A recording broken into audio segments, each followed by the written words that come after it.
महाराष्ट्राच्या राजकारणात सध्या सगळंच आलबेल सुरू आहे आणि सगळीकडे एकच चर्चा रंगली आहे, राज्यात मोठा भूकंप येणार। आणि या संभाव्य भूकंपाचा केंद्रबिंदू ठरणार आहे दोन राजकीय दिग्गज नेते, म्हणजेच एकनाथ शिंदे आणि अजित पवार। दोघांची ही स्थिती सध्या अनिश्चित आहे। त्यांनी जे राजकीय डाव खेळले त्याचे परिणाम आता त्यांना भोगायला लागतात आणि त्यांच्या अस्तित्वावरच प्रश्नचिन्ह निर्माण करत आहेत।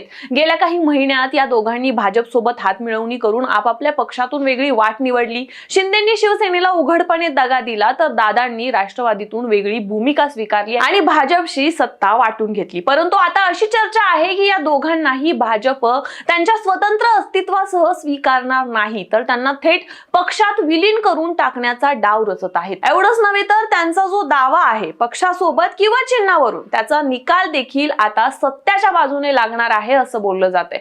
गेल्या काही महिन्यांपासून एकनाथ शिंदे आणि अजित पवार यांची स्थिती ही तात्पुरत्या सत्तेची असल्याचं जाणवत होतं। सुप्रीम कोर्टात सुरू असलेल्या पक्ष आणि निवडणूक चिन्ह यावरच्या खटल्याचं हे मूळ कारण आहे। शिंदेंनी उद्धव ठाकरे यांच्यावर बंड करून शिवसेनेतून नवा गट स्थापन केला आणि त्याच गटाला धनुष्यबाण हे मूळ चिन्ह मिळालं, तर दुसरीकडे अजित पवार यांनी राष्ट्रवादी काँग्रेसला दोन गटांमध्ये विभागून घड्याळ हे मूळ चिन्ह मिळवलं। परंतु या दोन्ही निर्णयांवर अंतिम शिक्कामोर्तब होणं बाकी आहे आणि तो निर्णय आता सुप्रीम कोर्टाच्या अंतिम आदेशावर अवलंबून आहे। अशा वेळी राष्ट्रवादीचे आमदार रोहित पवार यांनी जाहीरपणे सांगितलेली शक्यता म्हणजे या सगळ्याचा शेवट एक मोठा राजकीय भूकंप असेल। त्यांच्या मते येत्या 3 महिन्यात सर्वोच्च न्यायालय हा निर्णय देईल की खरे कोणते पक्ष, कोणत्या गटाला अधिकृत मान्यता मिळते आणि हे चिन्ह कोणाकडे राहतं।